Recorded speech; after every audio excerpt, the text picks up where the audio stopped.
My name is Mike Fraysse. I retired American cycling team manager and coach for Olympics, and I opened Burn Brae Mansion, which is where we're seated right now, as a cycling training center, and operated that for many, many, many years, at which time I found out that the house was haunted. There were spirits living in the house, and it eventually led to what we do now, where we have a lot of paranormal investigations.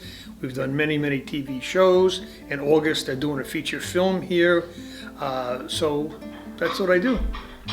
Well, this was one of 8 mansions that were built by the descendants of George Ross Mackenzie, who came from Scotland in the mid-1800s, started working for Singer Sewing Machine Company. He worked on the assembly line, making the wooden cabinets for the sewing machines, and he eventually he loaned Singer money, and he eventually got involved with running the company. He became control of the company. Eventually he was an owner of the company. It also kept the assembly line going for Singer and constant cash flow, and through George Mackenzie, he built Singer into the richest corporation in the world.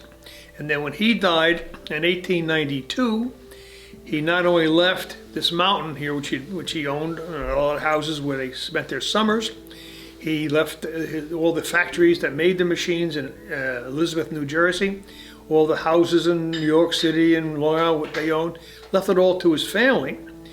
And he also left $3.5 million in cash in 1892, which was humongous money. And his relatives, his kids and his wife was much younger than him, they then built 8 mansions here as their little summer retreats. And there's only 3 of the mansions still left. The rest burnt down in the last 100 years. This was the smallest of the mansions. This one only had 27 rooms. George Ross Mackenzie Jr.'s mansion had 45 rooms. And these were summer houses. So to come here, they had to come by railroad train from New York and to the bottom of the street that we're on, and then by horse and buggy come up the hill to here. So it was quite an undertaking to build these, and they were built spectacularly. Like this house, all the stained glass was made by Tiffany. It's all cathedral stained glass. This particular house had the Mackenzie family crest actually built into it. So really amazing.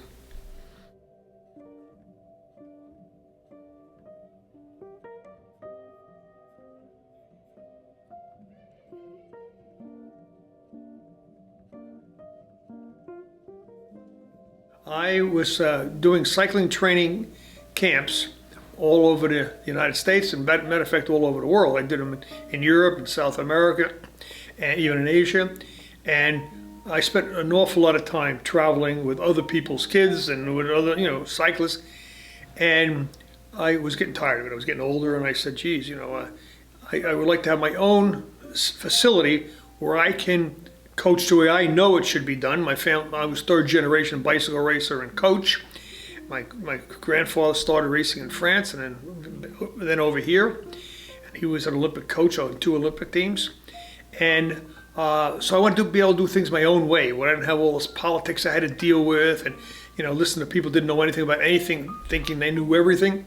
So that's what I did. I opened a cycling training center here. When I bought this house, it was a total dump. It was an apartment house. All these great columns and archways were all buried under sheetrock. So I had to take it all apart and rebuild it, and I brought it back to 95% of what it was originally. So that's what I did, and it wasn't until tenants that we had living in apartments upstairs left that I realized that the house was haunted. And when no one lives here anymore, you don't hear other people's TVs or other people yelling or other people discussing or other people walking, but the noises are still here. Things still happen. Then you say, uh-oh, something's up. So that's how I realized what it was.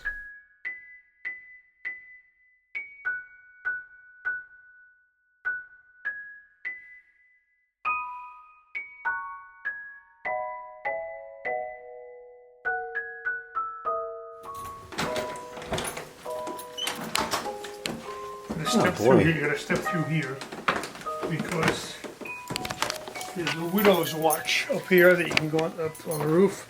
Okay. But it's got a cap on it, and we get horrendous rain. It blows up under the cap. I can't seal it off because if I sealed it off, it couldn't go up there. So we have to put these down, which we get drips. Okay, that makes sense. This is quite the collection.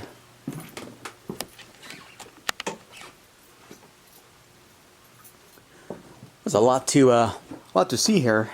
You haven't seen anything yet. Oh no.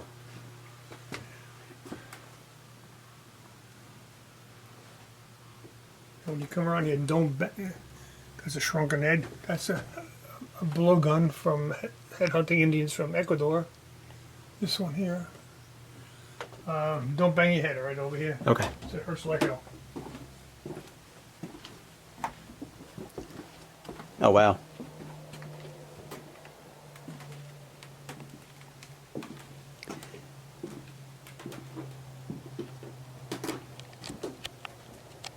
How long did it take you to build this collection? Well, after all the old people died and stuff, then I came up here and there was tons of boxes that just disintegrated in your hands, cardboard boxes. Yeah.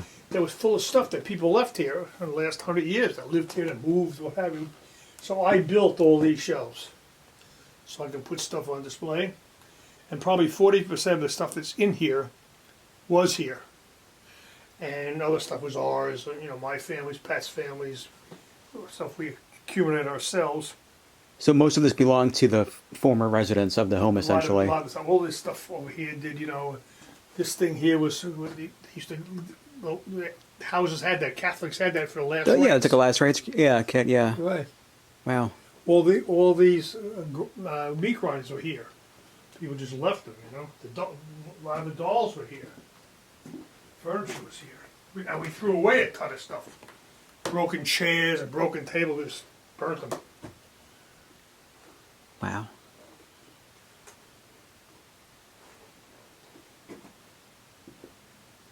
Did you ever have any weird experiences up here? All the time. There's my father-in-law's into horses, just like my son is. And here, there's a saddle here that was from the Confederacy, from the Civil War. One was from the North. These are Southern plantation saddles. Oh wow. This here is a costume from a movie, The Black Scorpion. Julie McCullough, who comes here all the time, she's going to be in one of the movie they're doing here. She has a part in it. She was a Playboy centerfold and stuff. Yeah. A long time ago. But that was her costume from that movie. She gave it to me. And we were musicians. Myself, my father.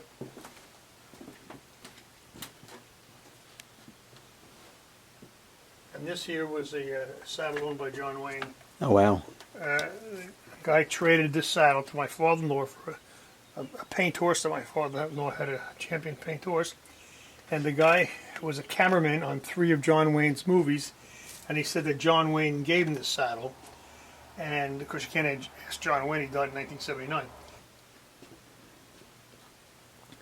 Wow. What kind of experiences have you had up here? Oh, you hear all kinds of things. The things get moved. You put something on a shelf here, you find it over there, and no one ever moved it. There's one of the dolls here, the shoe and sock are always off, and you put it back on, it's off the next time. Wow. These are some of the original inhabitants.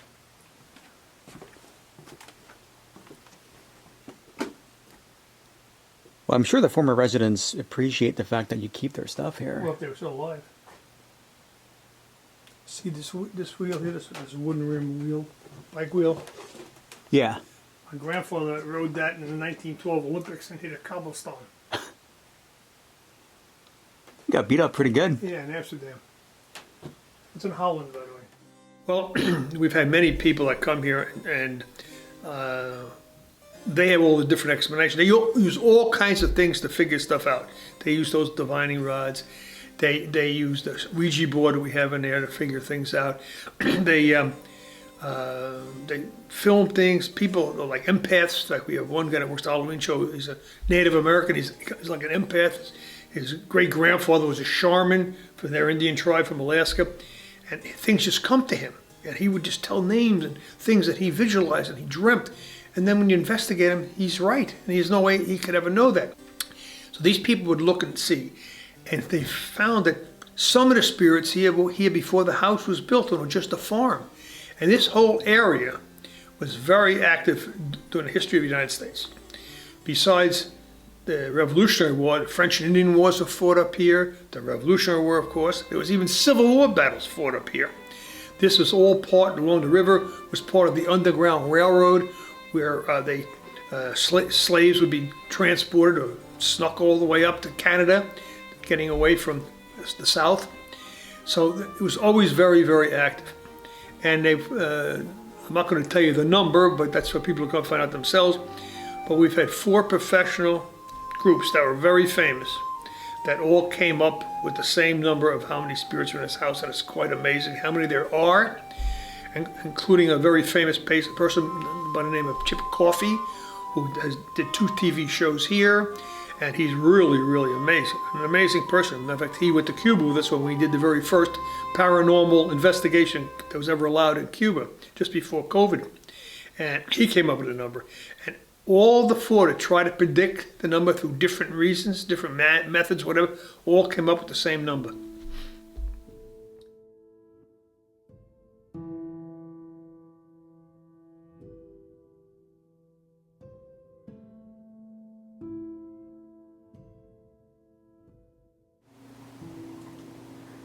All right, everybody. We are in my room here at the Burn Brae Mansion.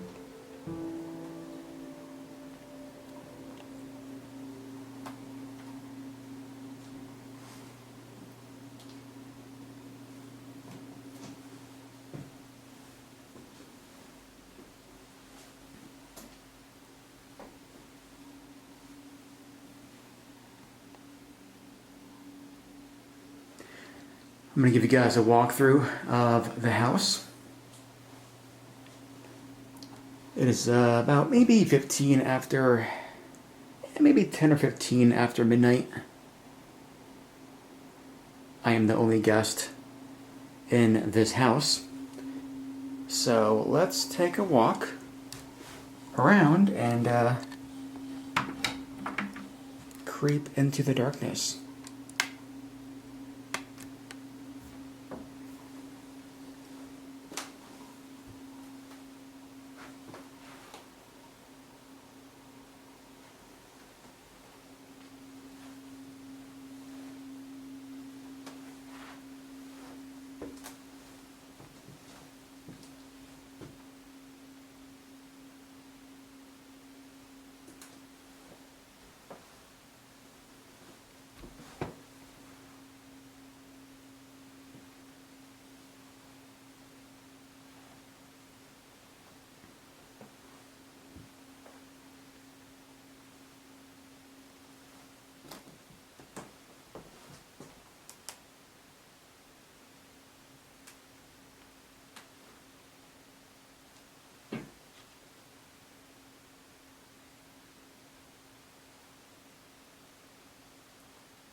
I'm not going to talk too much. Gonna let you guys just experience what I'm experiencing.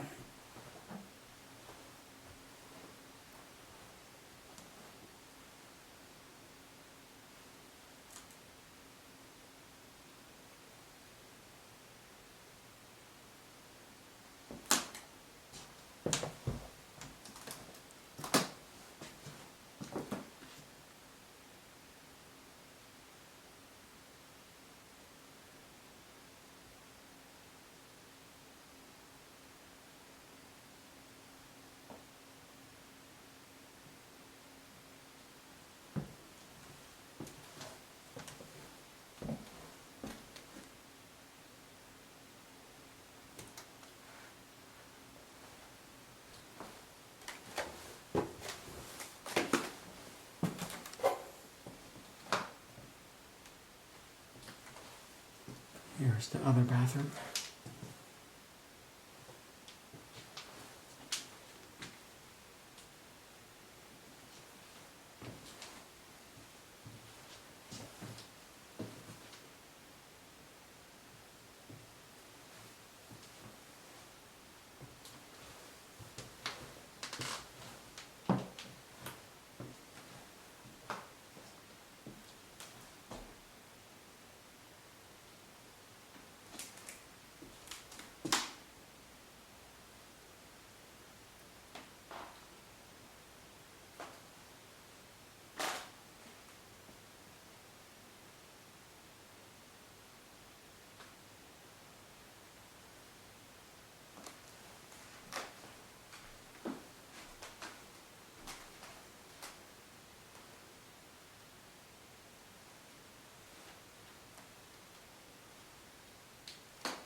That's the attic.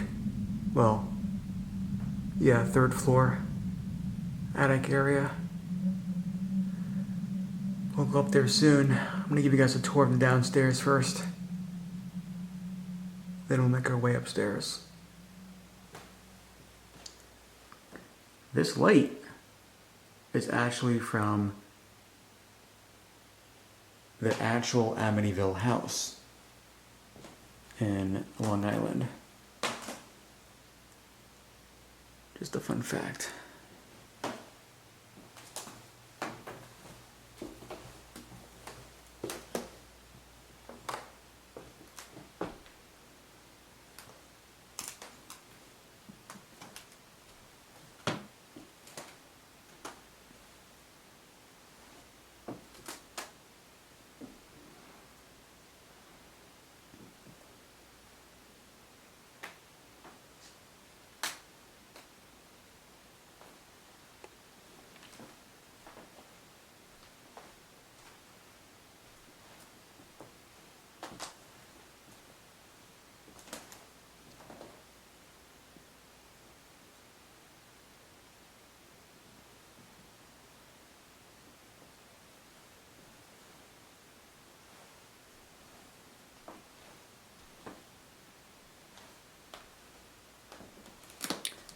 That's like a Ouija board.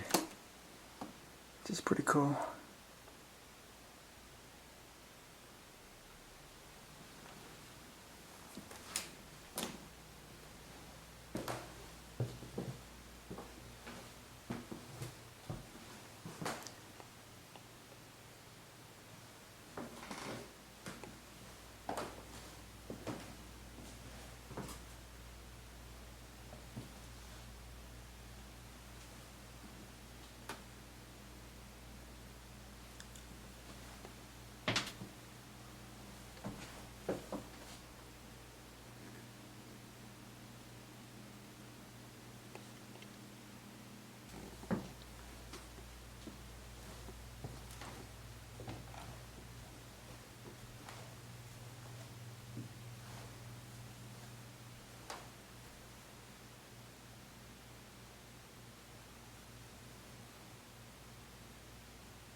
It's a giant miniature Christmas city.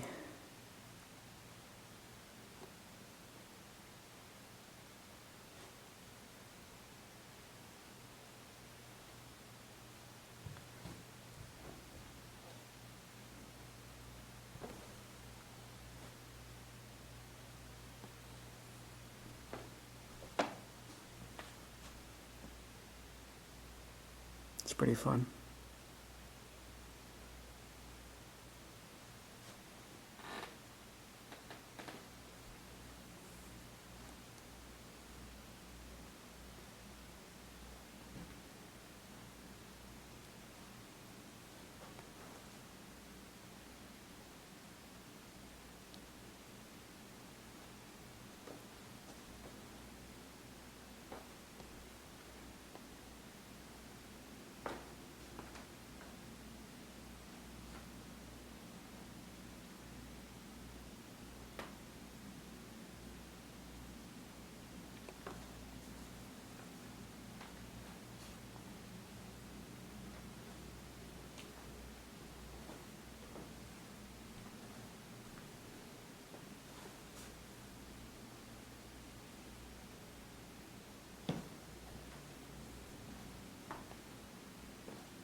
Some candy.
Mike, who's one of the owners of the house, is I guess he was an Olympic coach at one point in time. I think his specialty was cycling.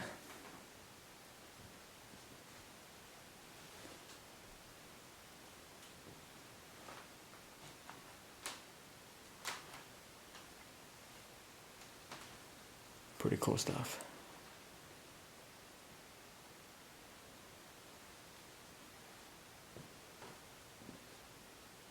But we'll go upstairs to the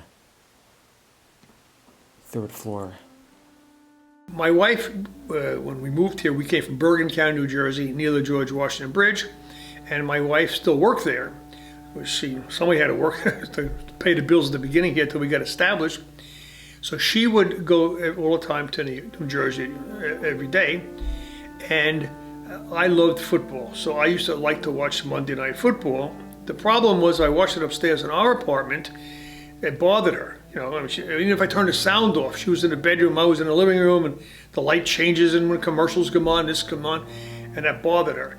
So I used to watch TV down here, and I would lay on a couch down here and watch Monday Night Football, and I would see things go through the house, like people walking through here, shadows going up the staircase. And I always assumed it's because where the couch was curved glass windows, beautiful windows, and we have 300 feet of road frontage, so I always felt there was a car going by, would reflect off these curved glass windows like a lens, and then hit the stained glass behind me, and that's what I would be seeing. One day it was so vivid, who the hell's in here? And I looked outside, there wasn't a star in the sky, there was no moon, it was just like I was looking into a cave. I was like, uh-oh, it's not cars going past. That was actually happened in here. And then I would be here by myself. So my wife would be at work, and I'd be doing cycling programs with people or stuff like that, working on my computer, and I'd hear my name being called, Mike. So I would get up, it's a big house, I'd walk all the way to the back doorway where UPS guys would bring stuff or FedEx. You have things you have to sign for, whatever, and I'd walk all the way over there and there was nobody there. So there wasn't anybody calling me. So what I used to do, when I was working in my office, I leave the TV on here all the time, so there's always noise. So it would distract from what I'd hear in the foot. I hear footsteps through the house. I hate to tell you, but probably 30, 40 times I'd walk upstairs to see who's walking upstairs. And there was nobody up there.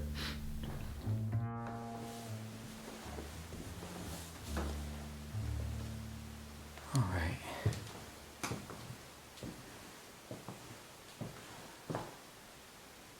All right, let's go upstairs.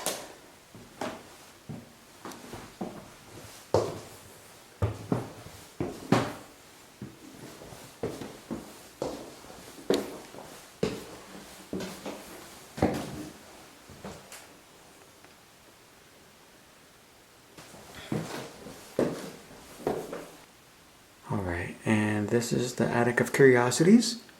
This is where Mike keeps his items that belonged mostly to the former residents of the house. This is the clown hallway.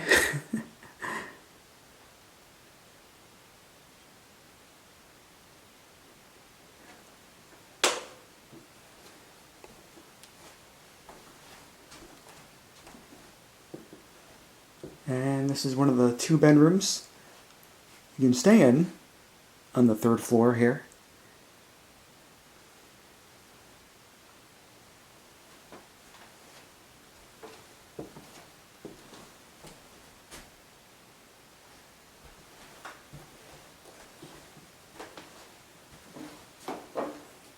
And this is the other bedroom.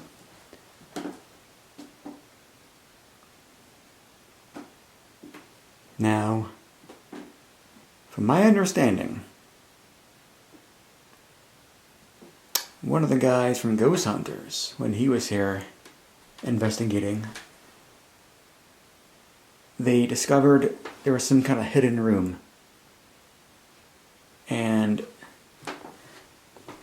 this is the hidden room.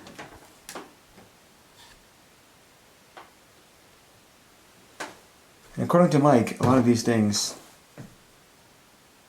were in here when they unearthed it, basically, when they discovered it. That scared the hell out of me. I don't know what just did. Okay.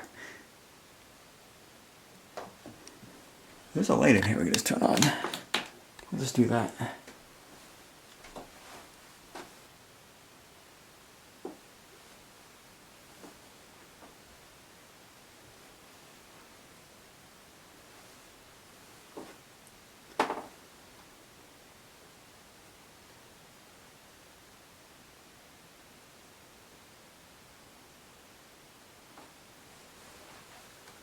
Looks like someone left a motion ball in here.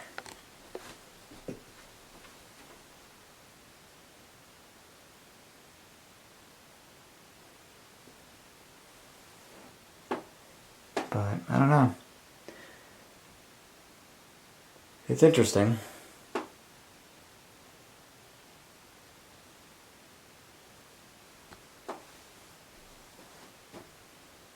So yeah, you can stay in this room if you really wanted to. But I'm not doing that.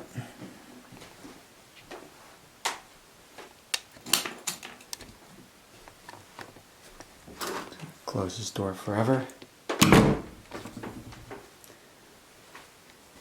Yeah, that's the attic.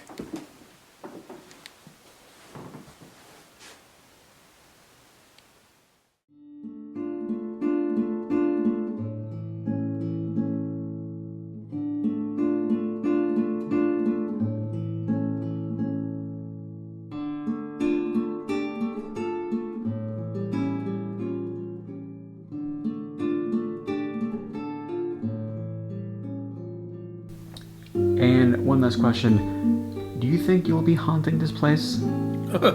I don't know. I don't know, but I would like to.